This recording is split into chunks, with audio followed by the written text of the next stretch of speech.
What my son David didn't know as he drove away, leaving me stranded in the pouring rain at Riverside Park, was that in exactly 2 weeks, his family's dream vacation to Disney World would be canceled forever, because I had just transferred their entire $12,000 vacation fund to my caregiver Maria, along with an extra $8,000 bonus that would make their summer plans very, very impossible.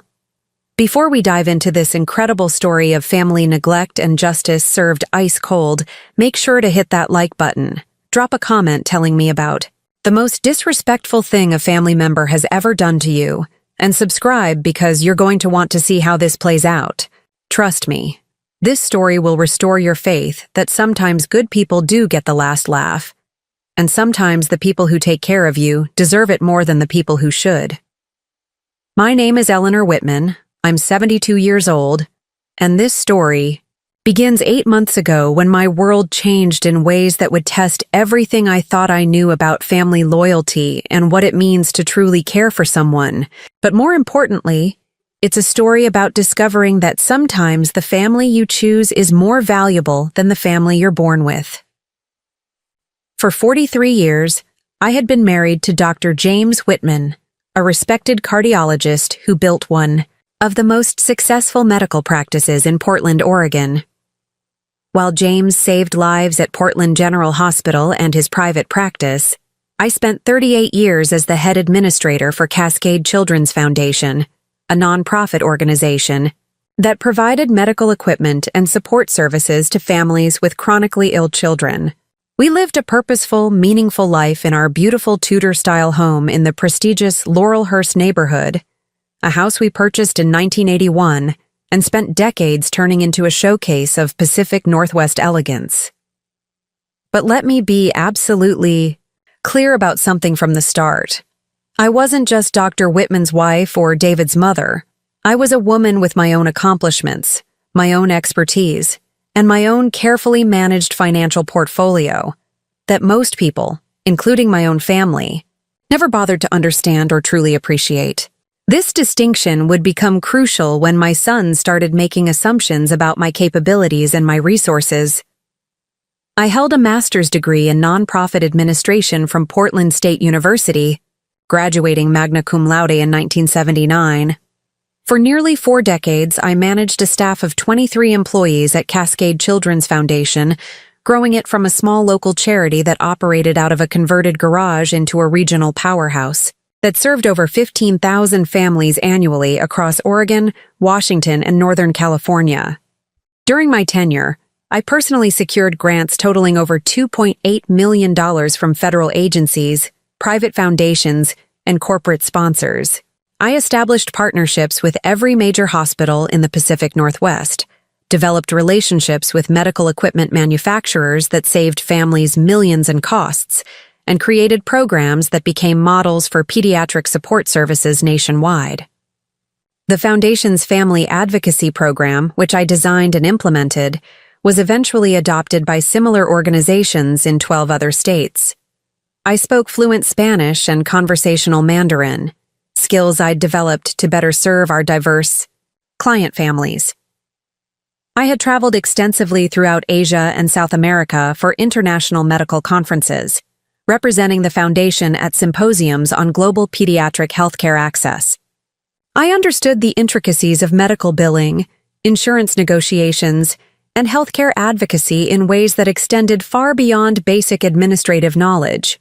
More importantly, I had been quietly managing our family's investments with a level of financial acumen that consistently outperformed most professional fund managers. While James focused on his medical practice, I researched market trends, diversified our portfolio across international markets, and made strategic investment decisions that allowed us to build substantial wealth while supporting medical charities and living very comfortably. During my career at the Foundation, I had developed relationships with medical equipment suppliers, pharmaceutical companies, healthcare foundations, and wealthy philanthropists across the country. I served on the boards of 3 other nonprofit organizations, consulted for healthcare startups, and maintained professional connections with executives at major insurance companies and medical device manufacturers. These relationships, along with my extensive knowledge of healthcare systems and my proven track record in nonprofit management, would prove more valuable than anyone could have imagined. Our home wasn't just any house. It was a meticulously maintained 1923 Tudor revival that James and I had spent 28 years restoring to architectural perfection. We hadn't just bought a house. We had preserved a piece of Portland's history while creating a sanctuary that reflected our values, our travels, and our shared aesthetic vision.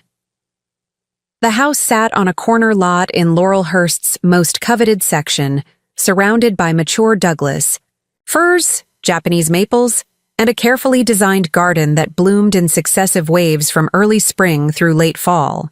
The exterior featured original leaded glass windows, hand-carved oak details, and a stone facade that we'd had professionally cleaned and repointed twice during our ownership. Inside, we had restored every detail with period-appropriate materials and craftsmanship that honored the home's architectural heritage. The original hardwood floors, quarter-sawn oak in the main areas, heart pine in the bedrooms, had been professionally refinished 3 times during our ownership. The hand-painted William Morris wallpaper in the dining room had cost us $300, per roll to import from England, installed by craftsmen who specialized in historic preservation. The restored stained glass panels that flanked the main staircase cast jewel-toned light across the entrance hall during morning hours. The first floor featured a grand entrance hall with a curved staircase, original carved newel posts, and a hand-painted ceiling that we'd had restored by artisans from the Portland Art Museum. The formal living room showcased floor-to-ceiling built-in bookshelves, a stone fireplace with an original carved mantel, and French doors that opened onto a covered terrace overlooking the garden. The dining room could seat 12 comfortably, with a built-in china cabinet that displayed the Spode collection I'd inherited from my grandmother. The kitchen was a masterpiece of period-appropriate modernization.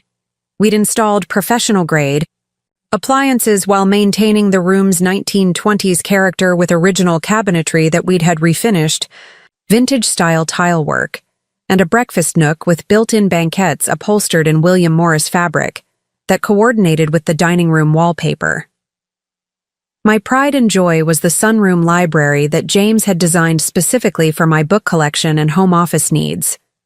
Floor-to-ceiling windows on 3 sides filled the space with natural light, while built-in shelves housed over 2,500 books, including rare medical texts, first edition works on healthcare administration, and an extensive collection of nonprofit management resources that colleagues regularly borrowed for research projects.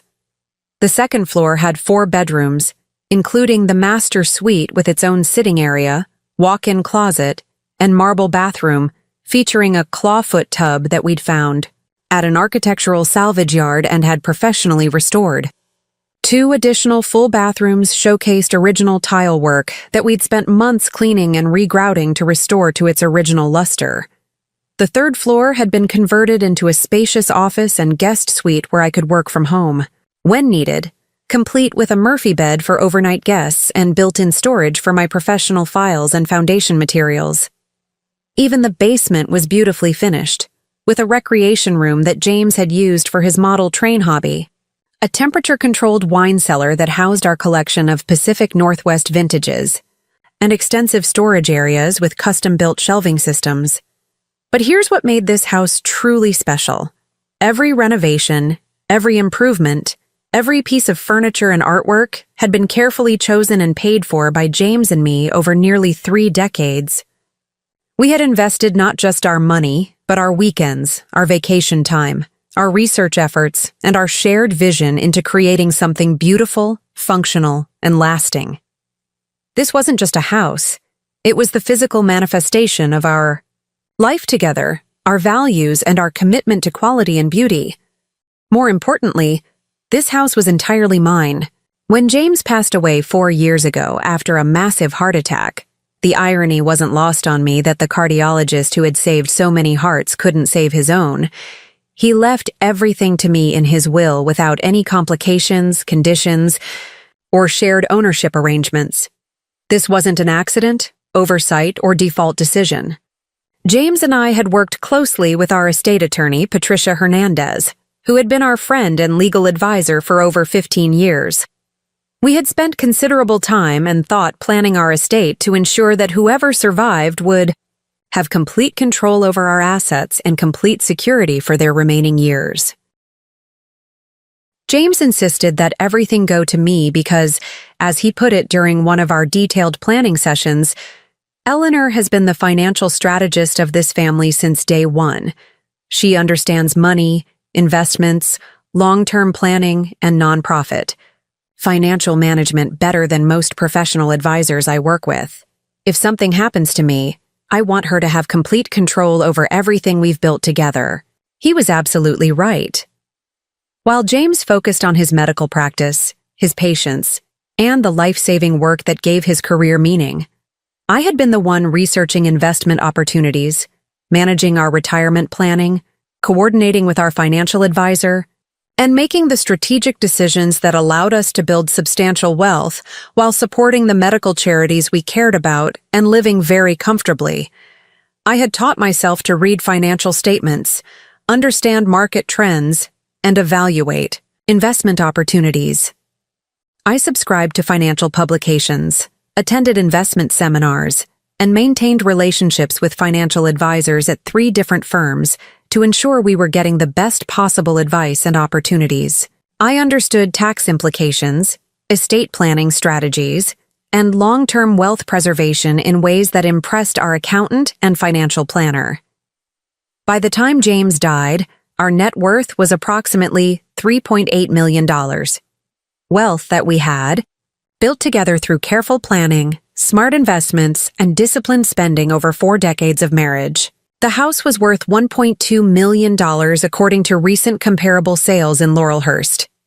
We had $1.8 million in various investment accounts, including stocks, bonds, mutual funds, and some alternative investments that had performed exceptionally well. James's medical practice retirement fund contained $650,000, and life insurance proceeds added another $350,000 to my available assets.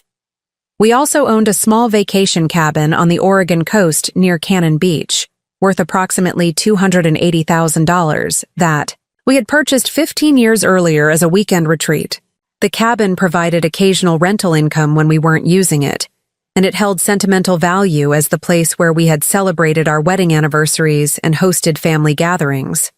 I mention these numbers not to boast about our financial success, but to establish something crucial that would become central to the conflicts that developed with my family. I was not a poor widow dependent on my family's charity, financial support, or housing assistance. I was a financially secure, property-owning woman who had spent decades making smart decisions about money, investments, and long-term planning. I had my own resources, my own expertise, and my own ability to maintain my lifestyle and independence without anyone's help. This financial independence would become both a source of conflict and ultimately the key to my ability to respond decisively when my family's treatment of me became unacceptable. David was our only child, born when I was 35 and James was 38. We had struggled with infertility for 7 years, enduring 2 heartbreaking miscarriages, countless medical interventions, hormone treatments, and the emotional roller coaster that couples face when building a family becomes a medical challenge rather than a natural process. When David finally arrived, healthy, beautiful, and everything we had hoped for, we poured all our love, attention, dreams, and resources into raising him to be a thoughtful, capable, successful man. Perhaps in retrospect, we gave him too much, without requiring enough in return. Looking back, I can see that we may have shielded David from too many of life's financial realities, provided too many advantages without teaching enough responsibility about money, work, and sacrifice. We paid for his education, his car, his living expenses through college, and even helped with the down payment on his first house. But at the time, we were just parents who had waited so long for a child and wanted to give him every opportunity to succeed in life. David was bright and generally capable. He did well in school without being exceptional, played soccer through high school, and seemed to have good social skills and practical common sense. He graduated from the University of Oregon with a degree in business administration. Not outstanding grades, but solid performance that qualified him for entry-level positions in the corporate world. After college, he took a position with Pacific Northwest Logistics, a regional transportation and warehousing company, starting in their management training program. Over 8 years, he worked his way up to operations manager, a position that paid well and seemed to suit his personality and skills. He managed shipping schedules, coordinated with trucking companies, and oversaw warehouse operations for the company's Portland facility. During his senior year of college, David met Rachel Morrison, a marketing major who shared his practical approach to life and career planning. They dated seriously for 2 years before getting engaged, and married when David was 27 and Rachel was 25. Rachel found work with a local advertising agency, handling marketing campaigns for small businesses and nonprofit organizations. They seemed like a solid, well-matched couple who shared similar values about family, financial responsibility, and building a stable life together. When they announced that they wanted to start a family, James and I were thrilled at the prospect of becoming grandparents. Emma was born 2 years after their wedding, and Connor followed 3 years later. James and I were devoted grandparents who loved spending time with the children, attending their school events, and being part of their lives. During James's lifetime, David's family visited regularly, spent holidays with us, and seemed to appreciate the grandparent relationship we were building with Emma and Connor. I thought I had a genuinely close relationship with David's family. Rachel appeared to respect me, often asking for advice about parenting challenges, home management, and balancing work with family responsibilities. She seemed interested in my professional experience and would sometimes ask for suggestions about nonprofit marketing strategies for her work clients. The children were delightful. Emma was artistic and thoughtful, while Connor was energetic and curious about everything. They enjoyed exploring our house, playing in the garden, and listening to stories about their grandfather's medical career and my work with sick children.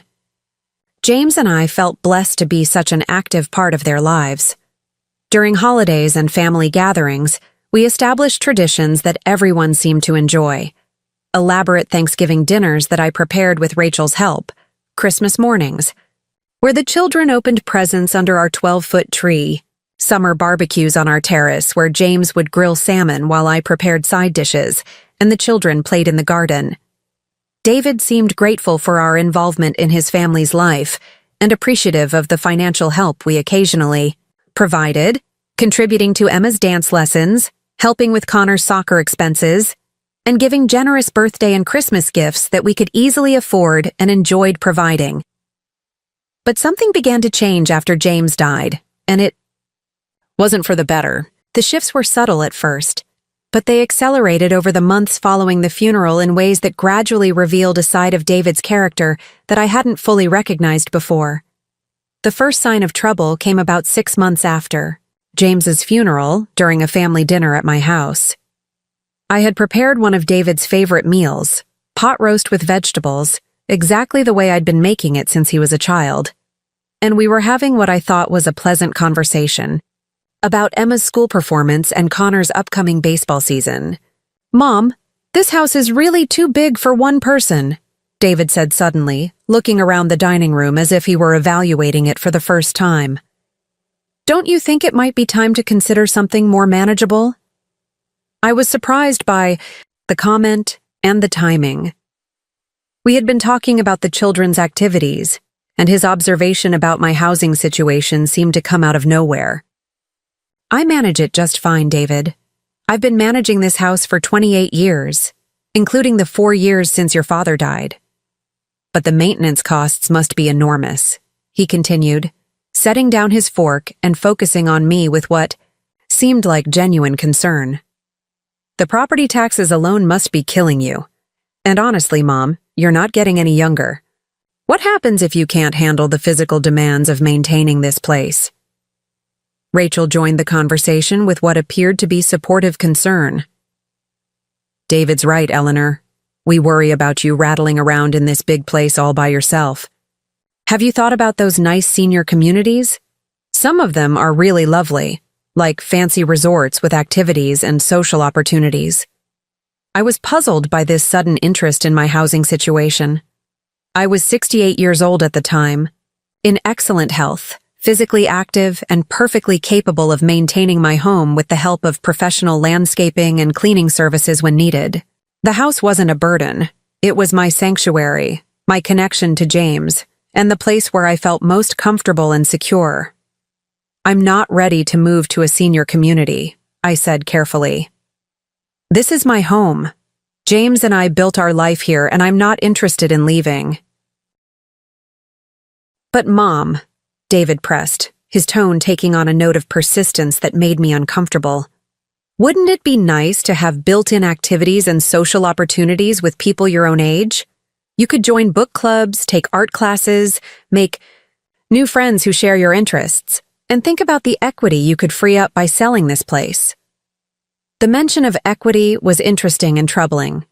David seemed very focused on the financial aspects of my housing decision, rather than my comfort, preferences, or emotional connection to the home James and I had created together.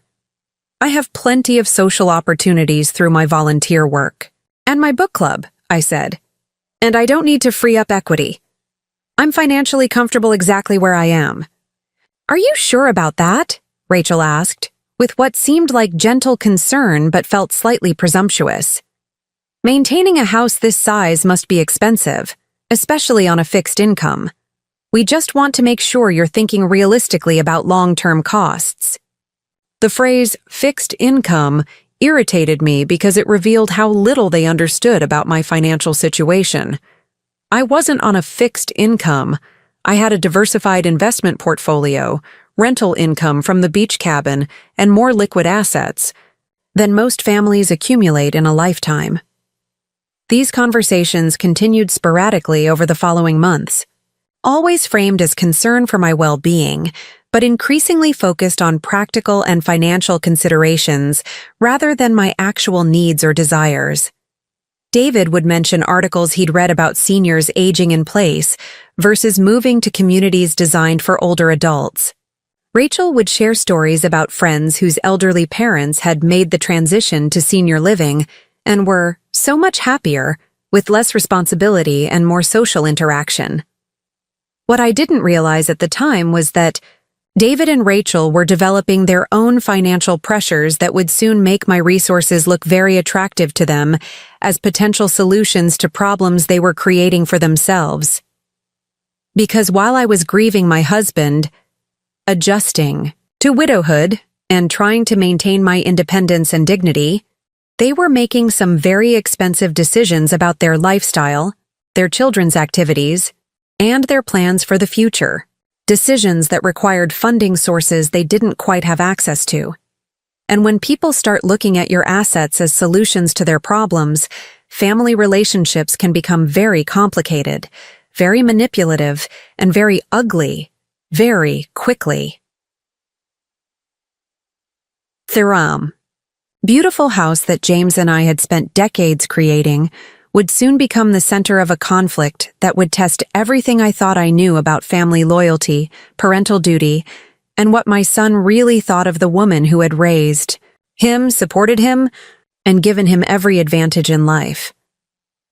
But before we get to the moment when everything changed, that rainy afternoon at Riverside Park when I learned exactly how much my family valued my presence in their lives, I should probably explain what David didn't know about his dear old mother's financial management skills, business connections, nonprofit experience, and general level of resourcefulness when it came to solving problems and making strategic decisions.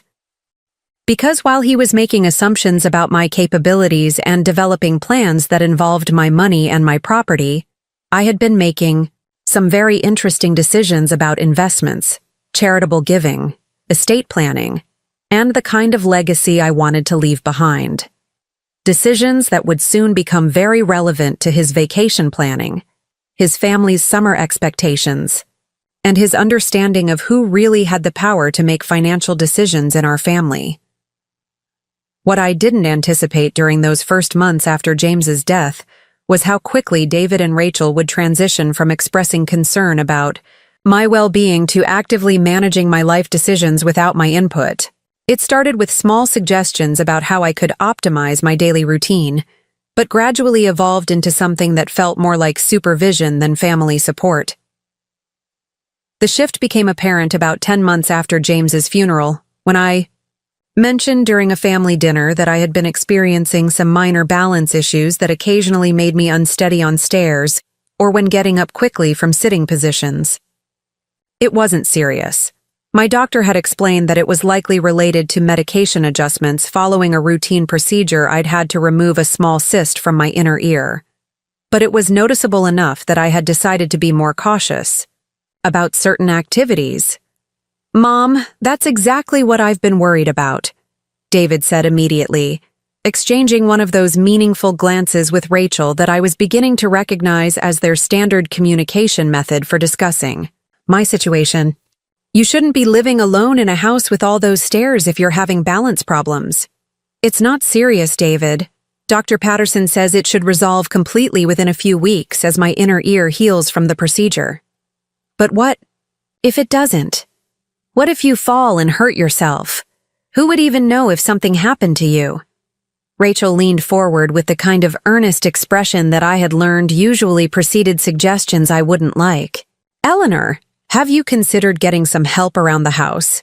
Just temporarily while you're dealing with these balance issues?" "What kind of help?"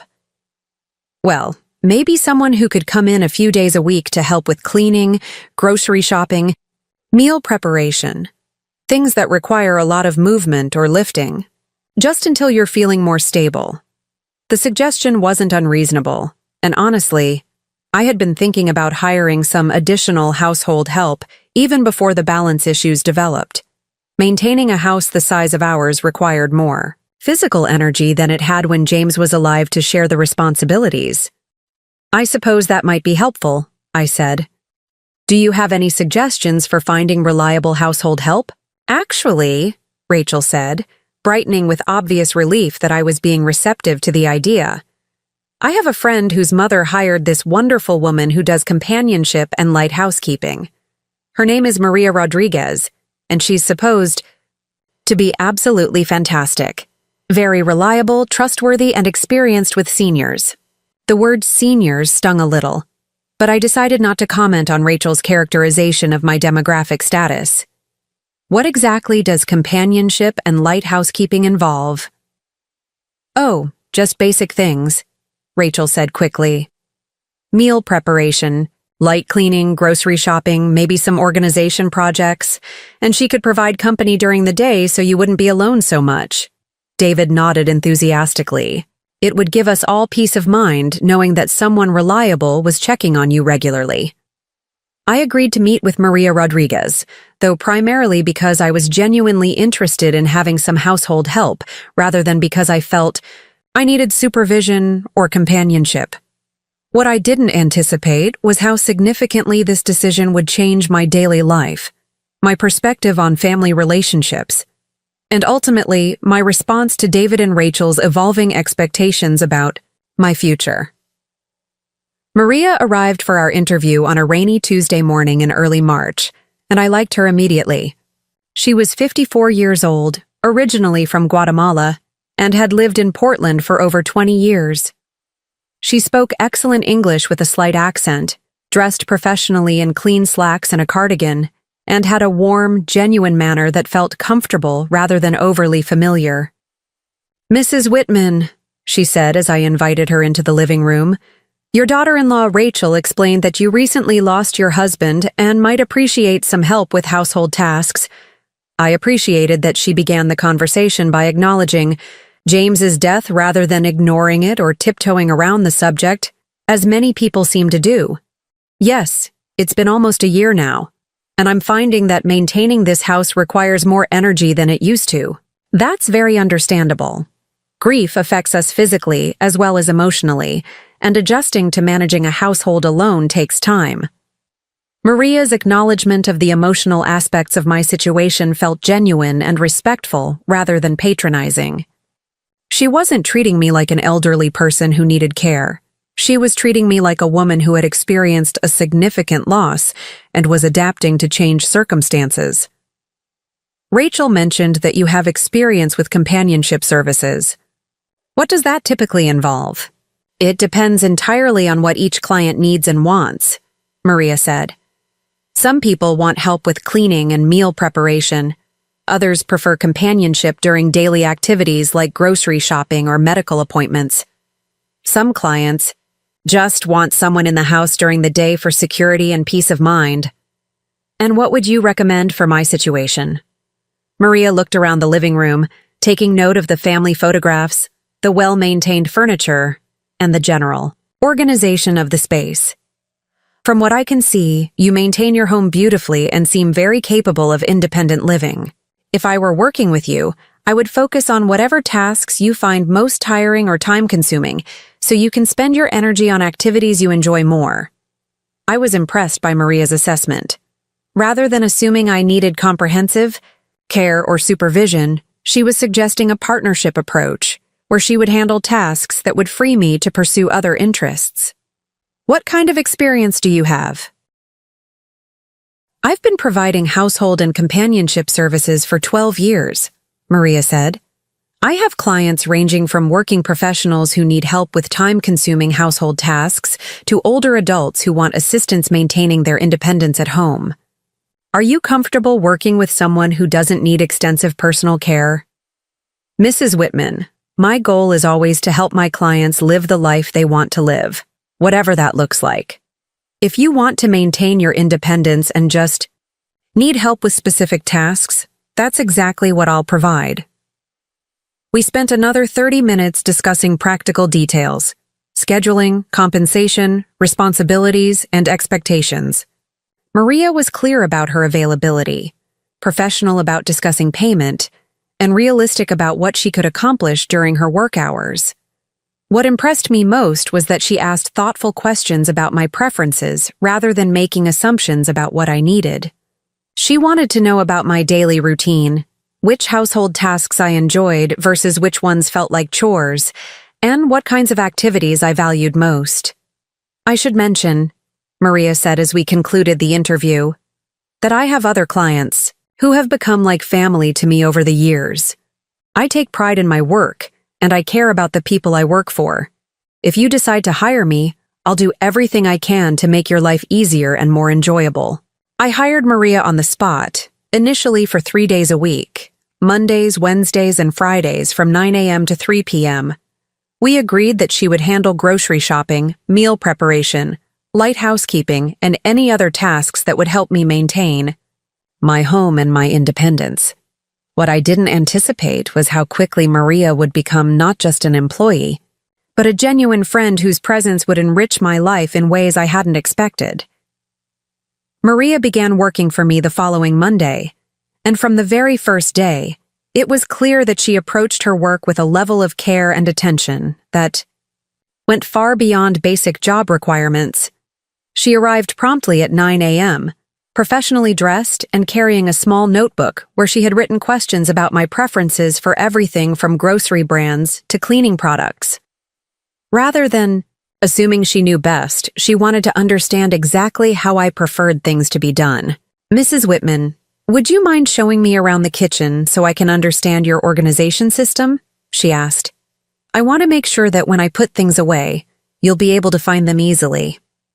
That first morning, Maria spent considerable time learning about my routines, my preferences, and my household systems. She asked about my favorite foods, my dietary restrictions, and whether I had specific brands or stores I preferred. She wanted to know about my cleaning supplies, my laundry preferences, and which household tasks I enjoyed doing myself versus which ones I'd prefer to delegate. But what impressed me most was her genuine interest in my life beyond her work responsibilities. This is a beautiful home, she said, as we walked through the main rooms so I could explain my organizational preferences. You and your husband must have put a lot of love into creating this. We did. We spent 28 years making it exactly what we wanted. It shows. Every room feels thoughtful and intentional, and your book collection is incredible. Are you a big reader? I am. I was a nonprofit administrator before I retired, and I've always loved books about healthcare, management, and social services. That must have been meaningful work. What kind of nonprofit? I found myself telling Maria about my career at Cascade Children's Foundation, my work with families facing pediatric medical crises, and the programs I had developed to help parents navigate complex healthcare systems. Maria listened with genuine interest and asked thoughtful questions about the challenges families faced and the ways nonprofit organizations could provide support. That explains a lot about this house, she said. It feels like a home where people who care about helping others would live. As the weeks passed, I discovered that Maria brought the same thoughtful attention to every aspect of her work. She shopped carefully for groceries, selecting the best produce and staying within reasonable budgets, while occasionally surprising me with special items she thought I might enjoy.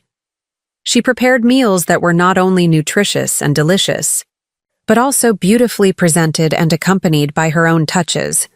Fresh flowers from the garden arranged in small vases, cloth napkins instead of paper, side dishes I hadn't requested, but that perfectly complemented the main course. Maria's approach to housekeeping was similarly thoughtful. She cleaned thoroughly and efficiently, but she also paid attention to details that went beyond basic maintenance. She would notice when a picture frame needed adjusting, when flowers needed fresh water, or when a throw pillow had shifted and no longer looked quite right. She treated my home with the kind of care that suggested she understood its importance to me. But perhaps most importantly, Maria treated me with genuine respect and interest. She didn't speak to me in the patronizing tone that some people use with older adults, and she didn't treat me like someone who needed constant supervision or assistance with basic decision-making. Instead, she engaged with me as an intelligent adult whose opinions and preferences mattered. She would ask for my input on meal planning, suggest household improvements based on her experience with other clients, and share stories about her own life and family in ways that felt like genuine friendship rather than obligatory small talk. "Mrs. Whitman," she said one Wednesday morning as she was preparing lunch, "I hope you don't mind me asking, but have you thought about getting some help with your garden this spring? I noticed that some of the flower beds need attention, and I have a cousin who does excellent landscaping work. I have been thinking about that. James used to handle most of the outdoor work, and I'm not sure I can manage it all myself. Miguel is very reliable and reasonable. He helped one of my other clients create a beautiful garden that's easy to maintain. Would you like me to ask him to come by and give you an estimate?" This was typical of Maria's approach. She would notice things that needed attention, offer helpful suggestions, but always leave the decision-making to me. She never presumed to make arrangements on my behalf or take actions without asking permission first. Over the course of our first month working together, I came to appreciate not just Maria's practical help, but also her companionship. She was intelligent, well-informed about current events, and had interesting perspectives on everything from politics to cooking to family relationships.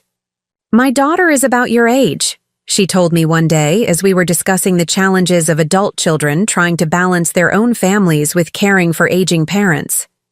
"She worries about me working so much, but I tell her that I love my work and I'm not ready to sit around watching television all day. Do your children live nearby?" "My daughter lives in Seattle, and my son lives in Phoenix. They both want me to move closer to one of them, but Portland is my home. I have friends here, work I enjoy, and my own life.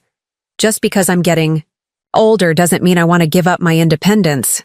I was struck by the parallels between Maria's situation and my own. We were both women in our later years, both dealing with adult children who thought they knew what was best for us, and both determined to maintain our independence and make our own decisions about how to live. "That sounds familiar," I said. "My son David keeps suggesting that I should consider moving to a senior community. He thinks this house is too big for me and that I'd be happier with more social opportunities." "Are you unhappy with your social opportunities?" Maria asked. "Not At all. I have my volunteer work, my book club, friends from my career. I'm perfectly content with my social life. Then why does he think you need more social opportunities? It was a good question, and one I hadn't fully considered. Why did David think he understood my social needs better than I did? I think he worries about me living alone in such a big house. But you're not really alone, Maria pointed out. You have people who care about you, activities you enjoy, and help when you need it. Being alone in your own home isn't the same as being lonely or isolated. This conversation with Maria helped me articulate something I had been feeling but hadn't quite been able to express. There was a difference between being physically alone and being lonely or lacking social connection. I was often alone in my house, but I wasn't lonely or isolated. I had meaningful relationships, engaging activities, and a comfortable life that I had created intentionally. David's concerns about my social opportunities seemed to be based on his assumptions about what I should want, rather than his observation of what I actually needed or desired. As my relationship with Maria developed, I began to appreciate having someone in my life who treated me as a capable adult, rather than as an aging parent who needed guidance and supervision. Maria would ask for my opinions, respect my decisions, and engage with me as an equal rather than as someone whose judgment couldn't be trusted. This contrast became more apparent during family visits, when I could observe the difference between Maria's respectful treatment and David and Rachel's increasingly patronizing approach to my life and decisions. About 2 months after Maria started working for me, David and Rachel began commenting on her presence in ways that revealed their perspective on what my life should look like. "It's great that you're getting help around the house," Rachel said, during a Sunday dinner that Maria had prepared before leaving for the day. "This meal is delicious, much more elaborate than you usually make when we visit." The comment stung because it suggested that my previous cooking efforts had been inadequate, and it also reduced Maria's contribution to simple meal preparation, rather than acknowledging the thoughtfulness and care she brought to every aspect of her work. "Maria is wonderful," I said. "She's not just helping with cooking, she's become a real friend." "That's nice, Mom," David said. "But you should be careful about getting too attached to household help. These arrangements sometimes don't work out, and it can be disappointing when people move on to other jobs." Maria has been working in companionship services for 12 years. She's very committed to her clients. "Still," Rachel added, "it's probably best to maintain some professional boundaries. You don't want to become too dependent on any one person." Their advice about professional boundaries and dependency bothered me because it seemed to dismiss the genuine friendship that had developed between Maria and me. They were suggesting that I should keep Maria at arm's length rather than allowing our relationship to develop naturally. More troubling was their assumption that I was somehow vulnerable to disappointment or dependency in ways that required their guidance and protection. They were treating me like someone whose judgment about relationships couldn't be trusted. But the comments about Maria were just one aspect of David and Rachel's evolving approach to my life and decisions. Over the following months, they began involving themselves in more aspects of my daily life, always under the guise of concern for my well-being, but increasingly in ways that felt like management rather than support. "Mom, Maria mentioned that you've been having some issues with your computer," David said during one of their visits. "Maybe it's time to think about simplifying your technology setup." "What issues?" "She said you were frustrated with some software updates and that your email was acting up." This was partially true. I had been having some minor technical difficulties that Maria had witnessed, and I had asked her to remind me to call my computer repair service. But Maria had never suggested that I couldn't handle these problems or that my technology setup was too complicated for me to manage. "Those are normal computer maintenance issues, David. I've scheduled a service appointment to get everything updated and running smoothly." "But wouldn't it be easier to have something simpler? Maybe an iPad instead of a full computer setup? You could handle email and web browsing without dealing with all the complications of a desktop system." Rachel nodded enthusiastically. "That's a great idea. and it would be more portable, so you could use it anywhere in the house or even take it with you when you travel. The suggestion that I should downgrade from a full computer to an iPad felt like another attempt to simplify my life in ways that would reduce my capabilities rather than enhance them. I used my computer for financial management, volunteer work, professional correspondence, and research projects that required more functionality than a tablet could provide. I need a full computer for my work, I said. I manage investments, coordinate with my volunteer organizations, and handle estate planning that requires desktop software. Do you really need to be doing all that financial management yourself? David asked. Maybe it would be easier to work with a financial advisor who could handle most of those responsibilities. I work with a financial advisor for major decisions, but I prefer to maintain direct control over day-to-day account management. But Mom, that's a lot of responsibility. What if you make a mistake or miss something important?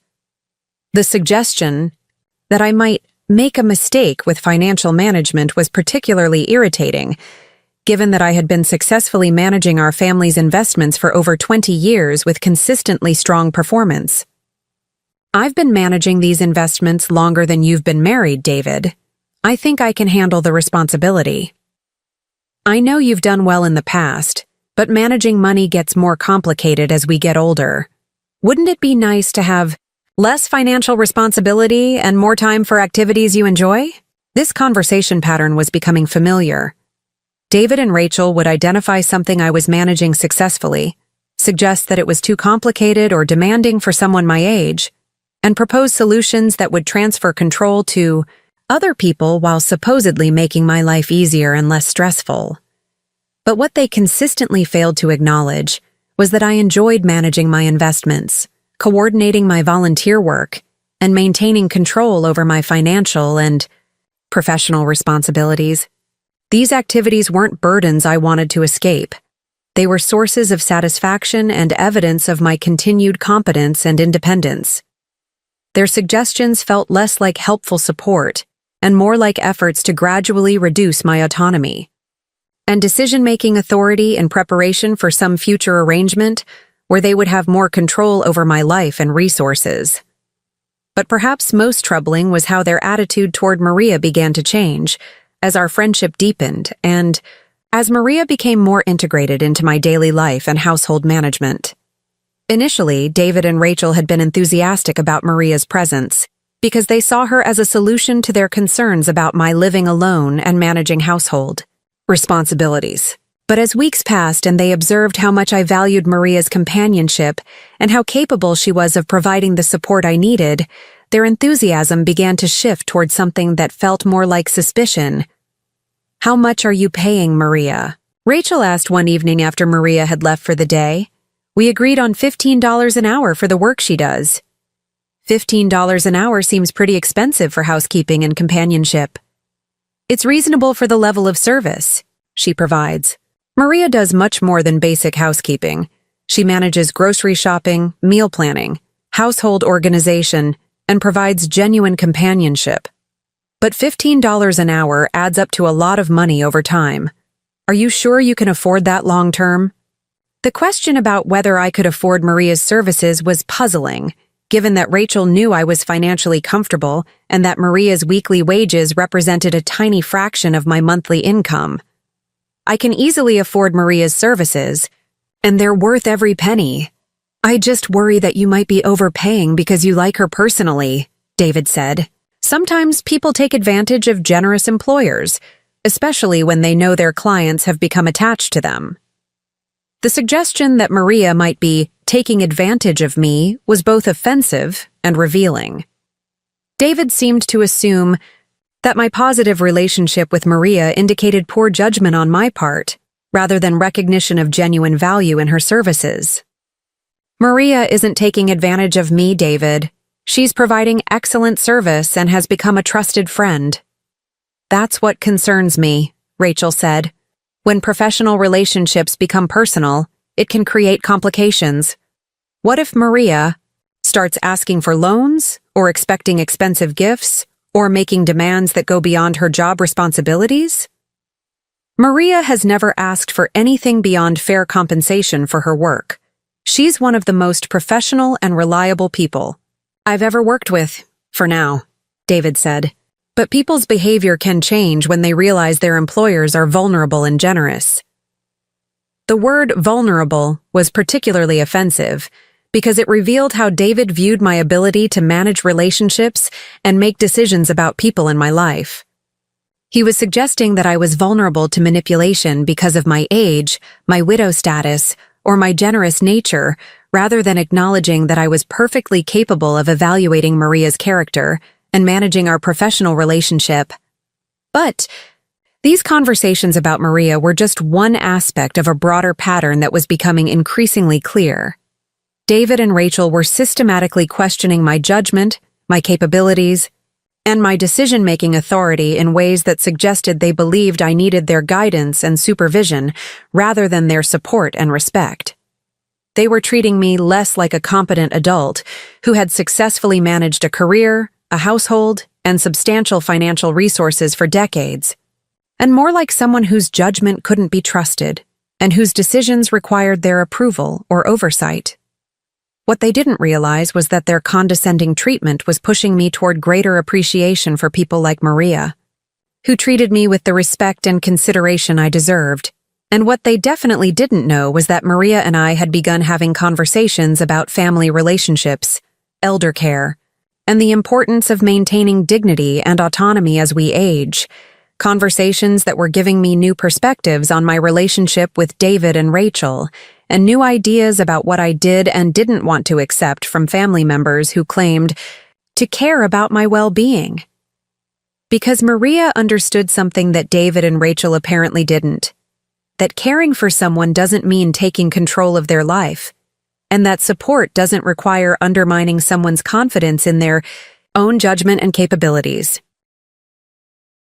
These insights would become increasingly important as David and Rachel's expectations about my future living arrangements became more explicit and more unreasonable. But first, I should explain how their financial pressures were mounting in ways that would soon make my resources look like solutions to problems they were creating for themselves, and how Maria would inadvertently become the catalyst for exposing exactly how David's family really viewed my role in their lives. The first real sign that David and Rachel were facing serious financial pressures came during a family barbecue in late May, about 4 months after Maria had started working for me. What should have been a pleasant afternoon celebrating Connor's 9th birthday instead became the day I discovered exactly how desperate my son's family had become, and how willing they were to view my resources as solutions to problems they had created for themselves. The afternoon started normally enough. Maria had helped me prepare Connor's favorite foods, hamburgers, potato salad, and a homemade chocolate cake that she had insisted on decorating with elaborate frosting designs. That would have impressed a professional baker. The weather was perfect. The garden was in full bloom thanks to Miguel's landscaping work, and Connor was excited about the new bicycle that I had given him as a birthday present.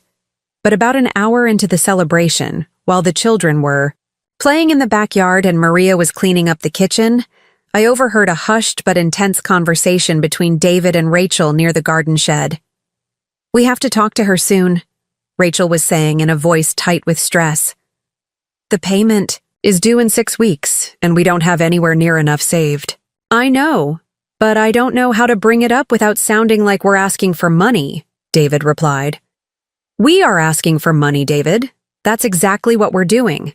The question is whether we're asking for a loan or asking for help we can't pay back. Maybe we could frame it as an investment opportunity. Mom's always talking about managing her portfolio. Maybe she'd be interested in investing in Emma's education. $15,000 isn't an investment, it's a bailout, and that's just for the first semester. We're looking at $60,000 over 4 years, not counting room and board." My blood ran cold. David and Rachel were discussing asking me for money, substantial money, to pay for something related to Emma's education. But Emma was only 12 years old, so this couldn't be about college tuition. What kind of educational expense required $15,000 for a 12-year-old? Maybe the Westbridge Academy thing was a mistake, David continued.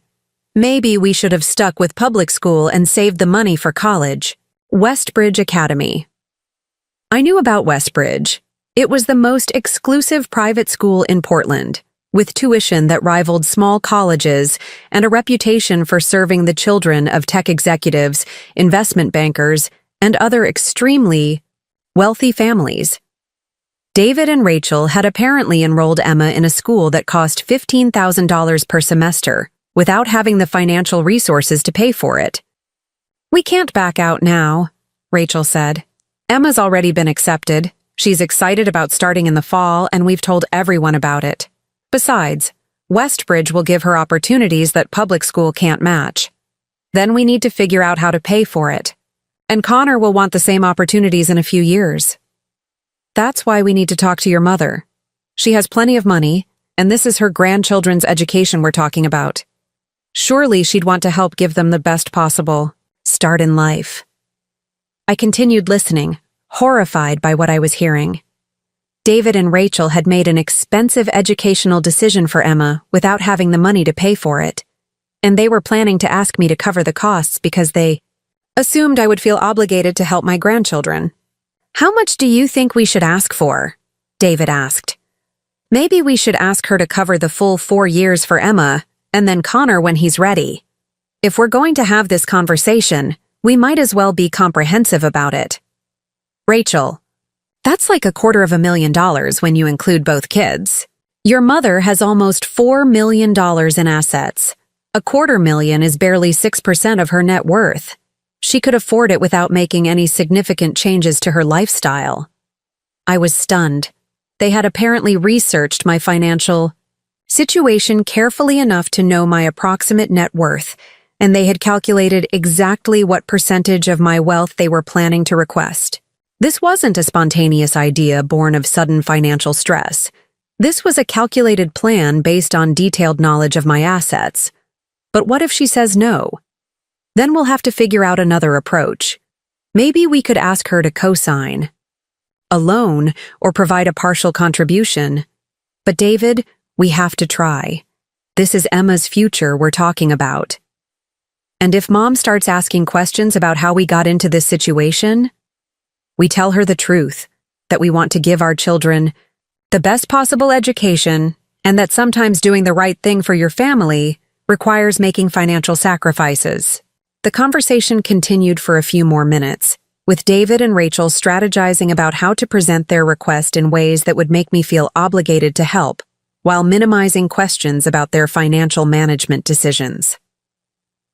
When they returned to the party, they both seemed more relaxed, as if having a plan for solving their money problems had relieved some of their stress. But I spent the rest of the afternoon feeling sick to my stomach about what I had overheard. David and Rachel hadn't just made an expensive decision they couldn't afford. They had made it with the assumption that I would ultimately pay for it. They had enrolled Emma in a school that cost more than many people's annual salaries, apparently without securing the funding, because they believed they could persuade me to cover the costs. Moreover, they had calculated my net worth and determined what percentage of my wealth they felt entitled to request. They weren't planning to ask for help with an unexpected emergency. They were planning to ask me to fund lifestyle choices they had made without considering their own financial limitations. The conversation I had overheard explained a lot about David and Rachel's recent behavior, their increasing focus on my financial management, their suggestions that I should simplify my responsibilities, and their questions about my spending on things like Maria's services suddenly made sense. They weren't concerned about my ability to manage my money. They were concerned about my willingness to spend it on things that didn't benefit them. If I simplified my financial management by working with a full-service advisor, I might be less aware of exactly how much money I had available. If I moved to a senior community and sold my house, I would have substantial liquid assets that they could more easily ask me to share. If I reduced my spending on things like Maria's services, I would have more money available for their children's education. They weren't trying to protect me from financial stress. They were trying to position my resources to be more accessible for their needs. The Westbridge Academy conversation also explained why they had been so focused on my living situation and my social needs. If I moved to a senior community, I would no longer need to maintain an expensive house, pay for landscaping and maintenance services, or employ someone like Maria. The money I currently spent on maintaining my independence and my preferred lifestyle could instead be redirected toward their children's education and their family's financial needs. But what disturbed me most was the casual way they had discussed my obligations to fund their choices. They seemed to believe that having grandchildren entitled them to access my money for educational expenses, regardless of whether I had been consulted about these decisions or agreed that they were necessary. Emma was a bright, lovely child who would succeed academically wherever she went to school. The Portland public schools were excellent, and she would have received a fine education without requiring $15,000 per semester in tuition. David and Rachel's decision to enroll her at Westbridge wasn't about Emma's educational needs. It was about their desire to give their children the social status and connections that came with attending Portland's most exclusive school. They wanted me to fund their social ambitions while disguising the request as concern for their children's futures. Over the following weeks, I waited for David and Rachel to approach me about Emma's education, curious to see how they would present their request and whether they would be honest about their financial situation. The conversation finally came during a family dinner in early June, exactly 2 weeks after Connor's birthday party. "Mom," David said as Maria was clearing the dinner dishes, "Rachel and I wanted to talk to you about something important." "Of course. What's on your mind?" "Well, we have some exciting news about Emma's education. She's been accepted to Westbridge Academy for the fall semester." I acted surprised and pleased, as if this were the first I was hearing about their plans. "That's wonderful. Westbridge has an excellent reputation." "We're thrilled," Rachel said. "The academic opportunities there are incredible, and Emma will be able to build relationships with children from some of Portland's most successful families. It sounds like a great opportunity for her. The thing is," David continued, "the tuition is pretty substantial. We've been saving money for the kids' education, but Westbridge costs more than we anticipated." "How much more?" $15,000 per semester, Rachel said. "It's a significant investment, but we think Emma's future is worth it." "That is substantial," I agreed. "Are you able to manage that expense with your current income?" David and Rachel exchanged a glance that confirmed they had rehearsed this conversation. "We can manage part of it," David said. "But we were hoping you might be interested in contributing to your granddaughter's education." "What kind of contribution did you have in mind?" "Well," Rachel said carefully, "we were thinking that maybe you could help with the tuition costs, as an investment in Emma's future. How much help were you thinking about?" "Maybe half the tuition?" David suggested. "So about $7,000 or $8,000 per semester?" I was impressed by their restraint. Based on the conversation I had overheard, they had originally planned to ask me to cover the full cost for both children. But they were starting with a smaller request, probably planning to increase their demands once I had agreed to the initial contribution. "That's a significant amount of money," I said. "Have you considered whether Emma might be equally well served by Portland's public schools?" "Mom, Emma is gifted," Rachel said with a tone that suggested I was missing something obvious. "She deserves the best education we can provide. The public schools have excellent gifted programs, but they don't have the resources and opportunities that Westbridge can offer," David said. "Emma will have access to advanced placement courses, international exchange programs, and connections that will help her get into top colleges. And you believe these advantages are worth $15,000 per semester?" "We believe Emma's future is worth whatever investment is required," Rachel said, with the kind of moral certainty that suggested anyone who disagreed was failing their responsibilities as a grandparent. I studied my son and daughter-in-law, these people who had made an expensive decision without securing funding and were now presenting it to me as a moral obligation disguised as an opportunity. David, can you and Rachel afford this tuition without my help? We can manage some of it, David said evasively. That's not what I asked. Can you afford the full tuition with your current income and savings? The silence that followed answered my question. No, Rachel finally admitted. We can't afford the full tuition. That's why we're asking for your help. So you enrolled Emma in a school you can't afford, and you're asking me to pay for your decision. Mom? We're asking you to invest in your granddaughter's future, David said, his tone becoming defensive. I'm very interested in Emma's future, but I'm concerned about the financial management that led to this situation. What do you mean? I mean that making expensive commitments without securing funding isn't good financial planning, and asking family members to pay for decisions they weren't consulted about isn't fair to anyone involved. Rachel's expression hardened. Eleanor, we're not asking you to pay for our decisions. We're asking you to help provide opportunities for your grandchildren. Opportunities that you chose without considering whether you could afford them. We're trying to give our children advantages that will help them succeed in life, David said. I thought you'd want to support that goal. I do want to support Emma and Connor's success, but there are many ways to provide children with advantages that don't require $15,000 per semester. So you're saying no? Rachel asked. I'm saying that I'm not comfortable funding educational decisions that I wasn't consulted about and that you can't afford. The conversation continued for another 30 minutes, with David and Rachel presenting increasingly elaborate justifications for why I should pay for Emma's Westbridge tuition.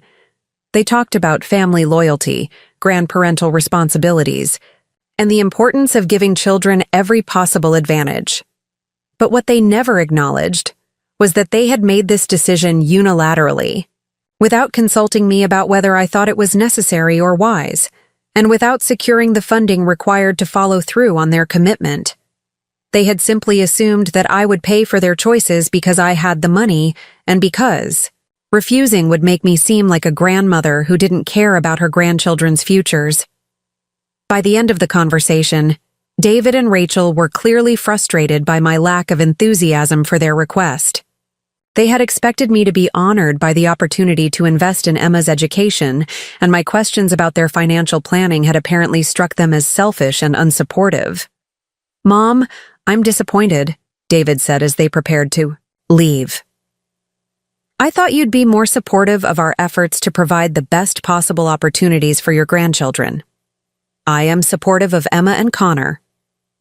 But I'm not supportive of financial decisions that create obligations for other people without their input or consent. It's not an obligation, Rachel said sharply. It's an opportunity for you to contribute to your family's future. After they left that evening, I sat in my living room feeling deeply troubled by the conversation and by what it revealed about David and Rachel's expectations regarding my money and my role in their lives. They hadn't asked for my advice about Emma's education, or my opinion about whether Westbridge Academy was necessary. They had made their decision, committed to expenses they couldn't afford, and then presented their financial needs to me as an opportunity for grandparental involvement. Moreover, they had framed my potential refusal as evidence that I didn't care enough about my grandchildren, rather than acknowledging that they were asking me to pay for decisions I hadn't been consulted about.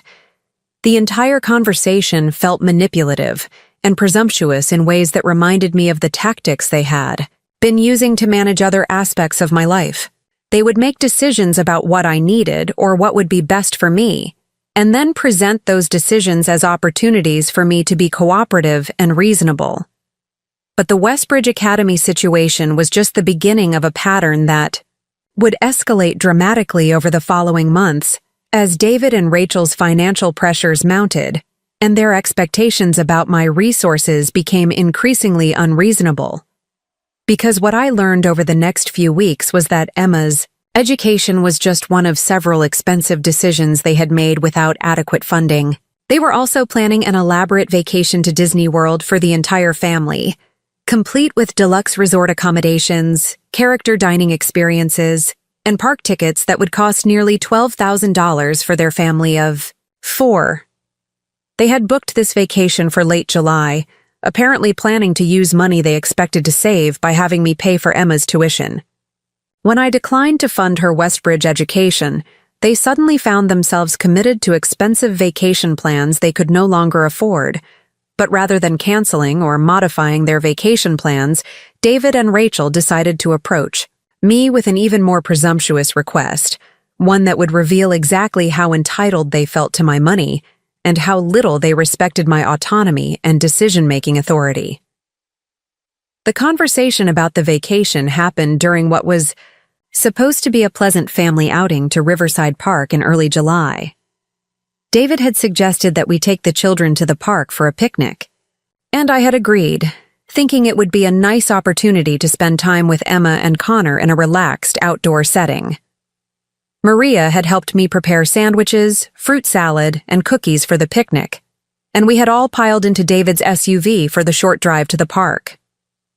The children were excited about playing on the playground equipment and feeding the ducks in the pond, and the afternoon started out feeling genuinely pleasant and family-oriented. But about an hour into our visit, while Emma and Connor were playing, on the swings, David and Rachel approached me with serious expressions that suggested they had something important to discuss. "Mom, we wanted to talk to you about our vacation plans," Rachel said. "Oh? Are you planning a trip?" "We've booked a week at Disney World for the end of July," David said. "The kids are incredibly excited about it." "That sounds wonderful. I'm sure Emma and Connor will love it." "The thing is," Rachel continued, "the vacation is more expensive than we originally planned. With the hotel, flights, park tickets, and dining plans, we're looking at about $12,000. That's quite an investment for a vacation." "We think the children deserve a special trip like this," David said. "They work hard in school, and we want to create some magical family memories. I'm sure it will be a memorable experience for them." "The problem is," Rachel said, "with the tuition situation for Emma, our vacation budget is tighter than we expected." Here it was, another request for money to fund decisions they had made without adequate resources. "Are you asking me to contribute to your vacation costs?" "We were hoping you might consider it," David said. "As a gift for the grandchildren. You could think of it as an early birthday or Christmas present for Emma and Connor. $12,000 is quite an expensive present. But Mom, think about how much joy this trip will bring them," Rachel said. "Emma and Connor will remember this vacation for the rest of their lives. They would also remember many other types of experiences that cost significantly less money. But Disney World is special," David insisted. "It's the kind of magical experience that every child should have." I looked at my son and daughter-in-law, these adults who had apparently made multiple expensive commitments without securing adequate funding, and who were now asking me to pay for their vacation because they believed their children deserved a $12,000 trip to Disney World. "David, can you afford this vacation without my help? We could manage a less expensive trip," he admitted. "But we've already made reservations, and the kids are so excited about staying at the Grand Floridian and eating at all the character restaurants." "So you've booked reservations you can't afford, and you're asking me to pay for them?" "We're asking you to give your grandchildren a magical vacation experience," Rachel said, "by paying for decisions you made without consulting me." "Mom, we didn't think we needed to consult you about our family vacation plans," David said, his tone becoming defensive. "You do if you want me to pay for them." The conversation continued in this vein for several more minutes, with David and Rachel presenting increasingly elaborate justifications for why I should fund their Disney World vacation. They talked about creating family memories, giving the children magical experiences, and the importance of grandparents participating in their grandchildren's special moments. But what they never acknowledged was that they had committed to expenses they couldn't afford and were asking me to solve their financial problems by paying for their vacation. "Mom, I don't understand why you're being so difficult about this," David finally said, his frustration clearly mounting. "You have plenty of money, and this would mean so much to Emma and Connor." It's not about whether I have the money, David. It's about the pattern of you making expensive decisions and then asking me to pay for them. What pattern? First Emma's tuition, now your vacation. You're making financial commitments you can't afford and expecting me to cover the costs. We're not expecting anything, Rachel said sharply. We're asking for help from family. Help implies that you've encountered an unexpected problem and need temporary assistance.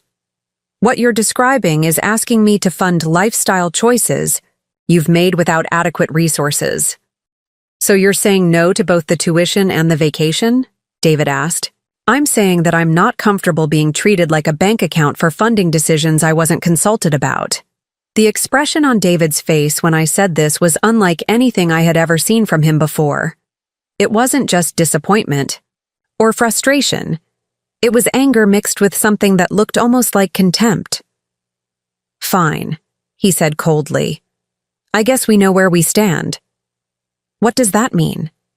It means that apparently having grandchildren and wanting to provide them with opportunities isn't enough to motivate you to help your own family. David, that's not fair. What's not fair is having a mother who has millions of dollars but won't help pay for her grandchildren's education or family vacations. I would be happy to help with genuine emergencies or needs that you couldn't have planned for. But I'm not willing to fund expensive decisions you make without considering whether you can afford them. Everything is a decision to you, isn't it? Rachel said, her voice rising. Emma's education, our family vacation.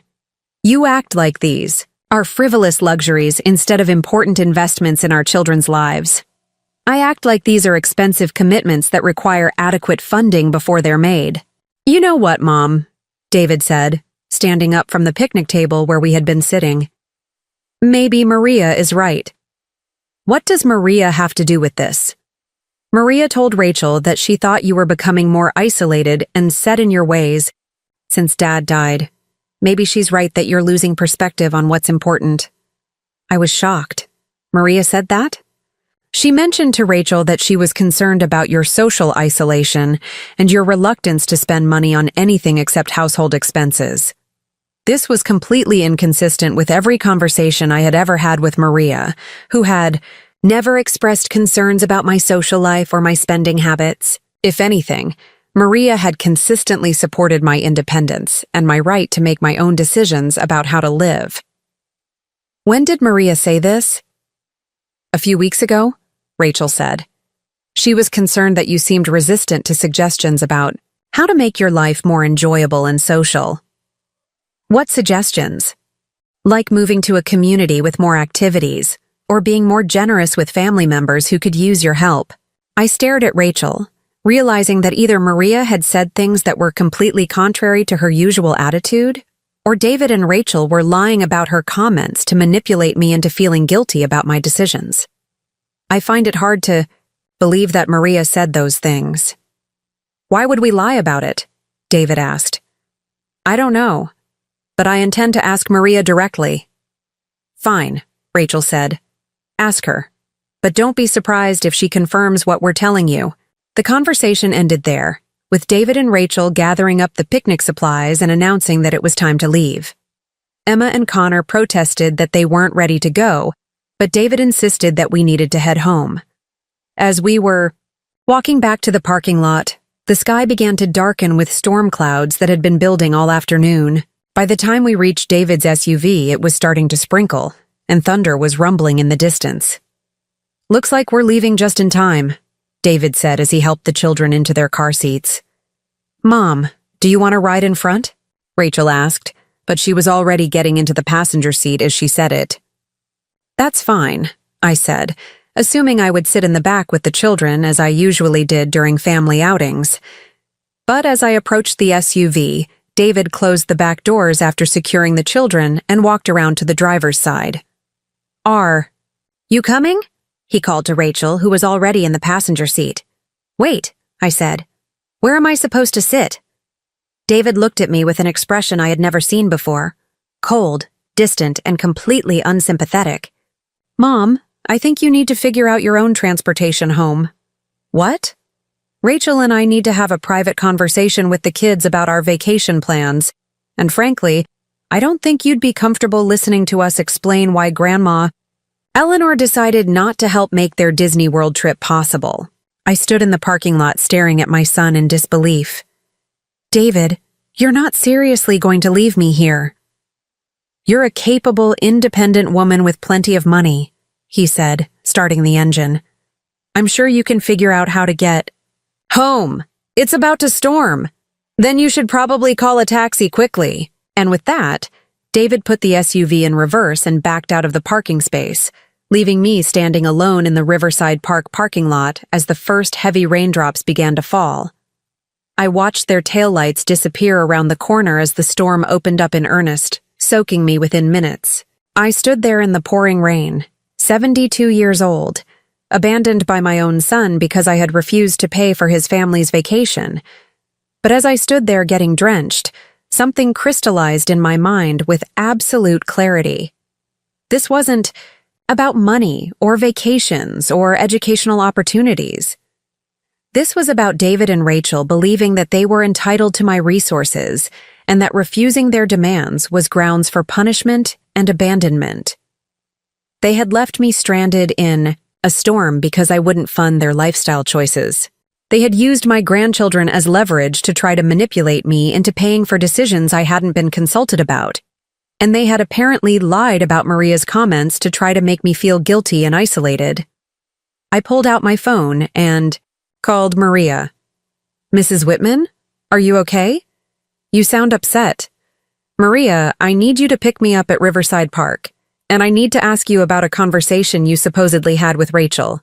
I'll be right there." "But what conversation with Rachel?" "David and Rachel claim you told them that you were concerned about my social isolation and my reluctance to spend money on family." "Mrs. Whitman, I never said anything like that to anyone." "I would never discuss your personal business with your family?" That's what I thought. "I'll be there in 10 minutes. Wait for me by the park entrance."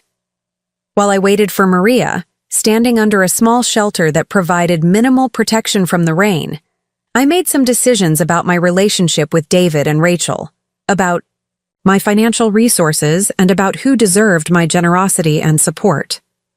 When Maria arrived, she had brought towels, a thermos of hot coffee, and a genuine concern for my welfare that contrasted sharply with the treatment I had just received. From my own family. "Mrs. Whitman, what happened? Why did they leave you here?" As Maria drove me home, I explained the conversation about the vacation, David's demand for money, and their decision to abandon me when I refused to fund their trip. "They left you in the rain because you wouldn't pay for their vacation?" Maria asked, incredulous. "They left me in the rain because they believe I owe them access to my money for decisions they make without consulting me." "That's terrible. I'm so sorry your family treated you that way." When we got back to my house, Maria helped me get into dry clothes and made me a hot meal while I sat in my kitchen, thinking about what had just happened and what I wanted to do about it. "Maria," I said as she set a bowl of soup in front of me, "how would you feel about taking a vacation this summer?"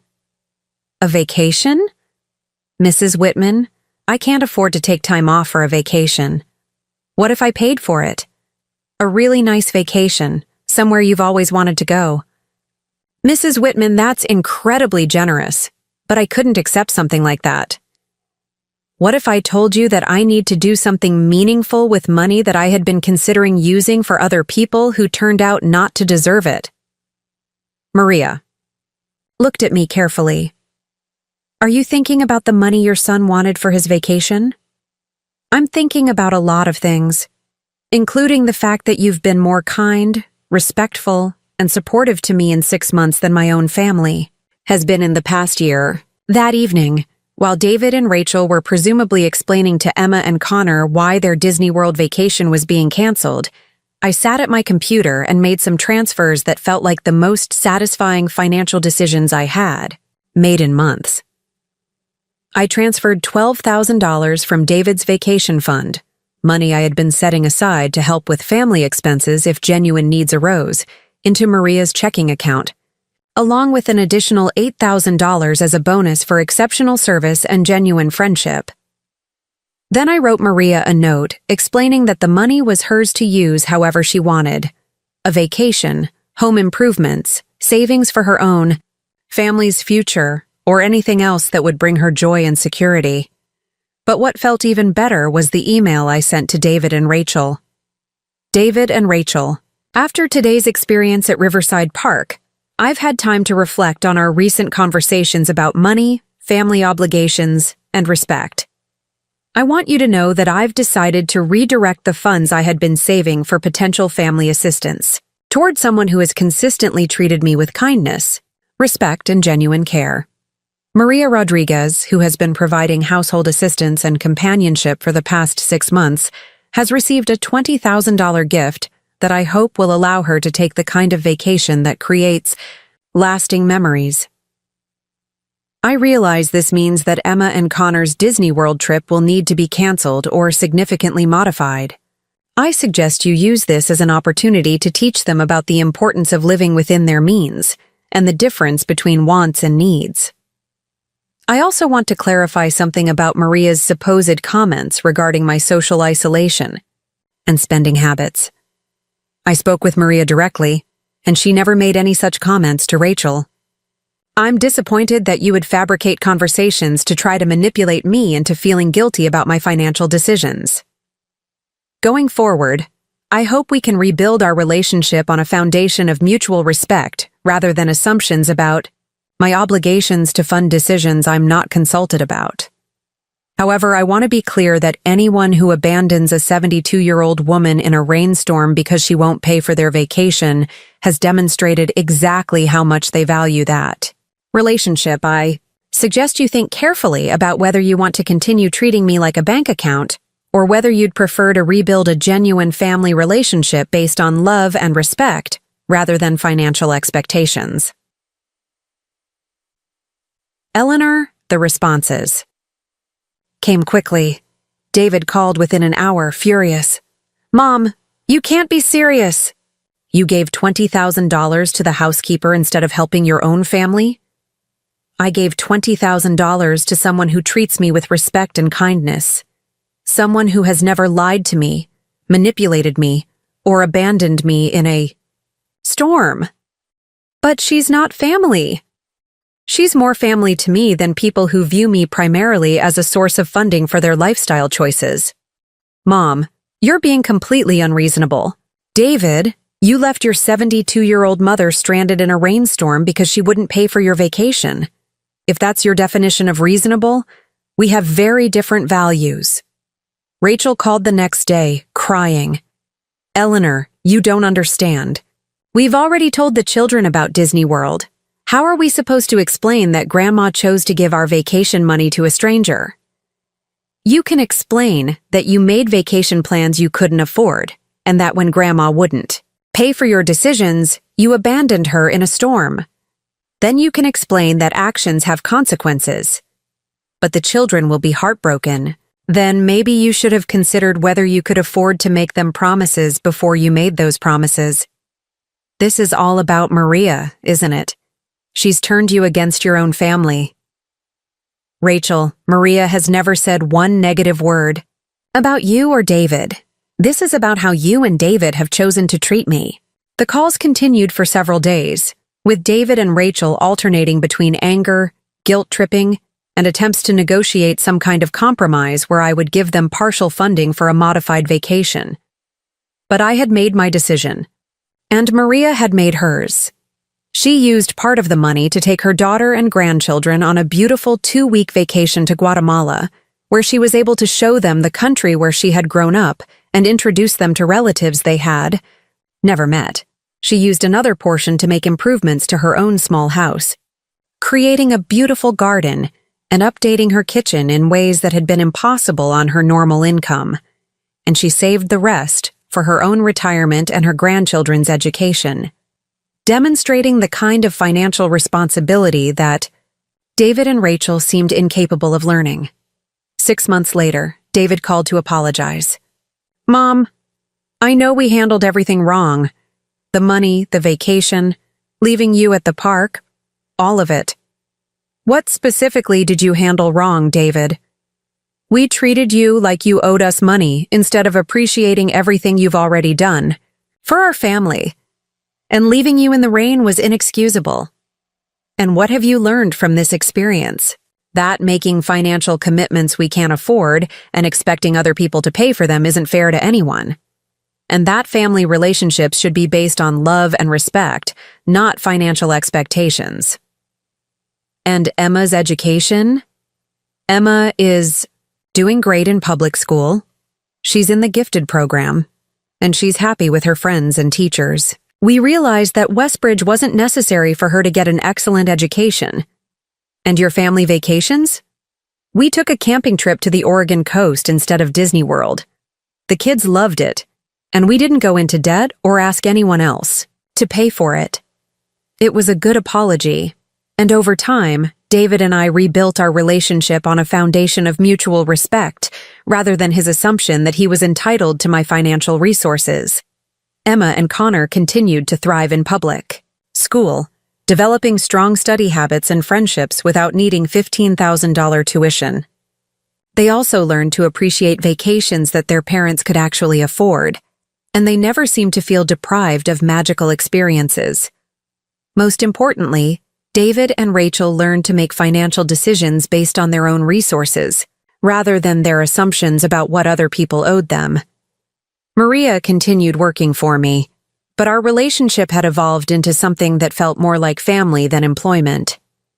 She was someone who genuinely cared about my well-being, respected my autonomy, and treated me with the kindness and consideration that everyone deserves. The $20,000 I gave her had been the best investment I'd made in years, not because of any financial return, but because it had allowed me to reward genuine kindness while teaching my family an important lesson about respect, boundaries, and the difference between love and entitlement. Sometimes the people who deserve your generosity are the ones who never ask for it, and sometimes the best response to family members who abandon you in a storm is to show them exactly what they lost when they decided you weren't worth treating well. David learned that lesson perfectly, and I learned that sometimes the most satisfying thing you can do with your money is give it to someone who truly appreciates both the gift and the person giving it. The park where they left me now has a beautiful new children's playground, funded by a donation I made in Maria's honor. The plaque reads, "In appreciation of those who show kindness to others, especially when no one is watching." But the most satisfying part of this entire experience wasn't the money I redirected or the lessons my family learned. It was discovering that respect isn't something you negotiate or earn through manipulation. It's something you give to people because they deserve it, and something you require from others because you deserve it. Maria understood this instinctively. She never asked for anything beyond fair compensation for excellent work, never made assumptions about what I owed her, and never treated my age as evidence that my judgment couldn't be trusted. She simply treated me with the kindness and consideration that every human being deserves. David and Rachel, on the other hand, had fallen into the trap of viewing me as a resource rather than a person. They had convinced themselves that my wealth created obligations for me and entitlements for them, rather than recognizing that my money was mine to spend as I chose on people and causes that I valued. The rainy afternoon at Riverside Park became a turning point that clarified exactly where everyone stood. David and Rachel revealed that they valued my bank account more than my presence, my financial capacity more than my emotional well-being. Maria, by contrast, demonstrated through her immediate response to my phone call that she valued me as a person, regardless of what I could do for her financially. In the end, I learned that sometimes the best way to identify your real family is to see who shows up when you're standing alone in the rain. Emma and Connor are now 14 and 11, thriving in their public schools and growing into thoughtful, responsible young people who understand that the best things in life, family relationships, friendship, personal accomplishment, can't be purchased with someone else's money. They've learned to appreciate experiences their parents can actually afford, and they've never seemed to miss the expensive private school or luxury vacation they never had. David and Rachel have become much better financial managers, making decisions based on their own resources rather than their assumptions about what others owe them. They've also become more respectful parents, teaching their children about earning privileges rather than expecting them to be provided automatically. Maria retired last year at 65, financially secure thanks to careful saving, wise investing, and the occasional generous bonus from employers who appreciated her genuine care and professionalism. She now volunteers at a local hospital, providing exactly the kind of compassionate support to other families that she provided to me during those months when I needed it most. As for me, I'm now 74, still living independently in my beautiful Tudor home, still managing my own finances, and still making my own decisions about how to spend my time and money.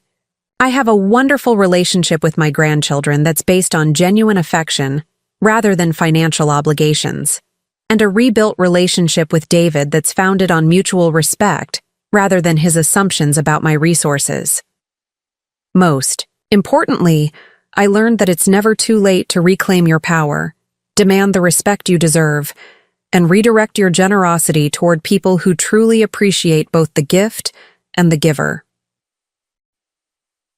The basement in my house is now Maria's former workspace, converted into a beautiful craft room where I pursue hobbies I never had time for during my career, and I'm still sleeping in my own bedroom, in my own house, making my own decisions about who deserves my kindness and who deserves to be left standing in the rain.